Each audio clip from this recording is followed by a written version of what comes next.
Devils Backbone's really given us the ability to do a wide range of different types of jobs. We contracted with Southern Air to replace all the trench drains in 2 of our buildings and actually replace some of the sewer lines under the ground as well.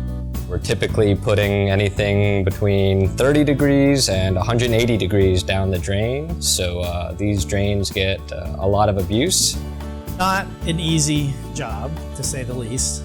Jackhammering and digging and a lot of manual labor to get these drains out, replaced, and not just replaced, but better for the long run to where we'll never have to do this job again. We knew going in that we weren't going to be able to use any equipment, so we had to design the project around that.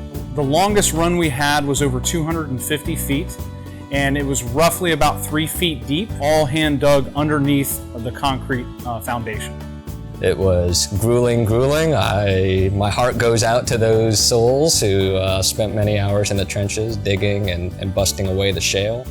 Our millwrights in our department are the best in the industry. Their craftsmanship, attention to detail, and their integrity, I would put at the top of the list.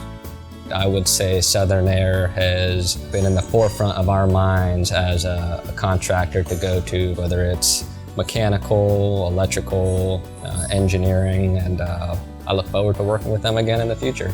They're basically a one-stop shop, I mean, if you need some engineering spec'd out, they have the engineers on staff. If we need any type of mechanical service, they have all the departments to fit the needs. So Southern Air is our go-to contractor for projects, big and small.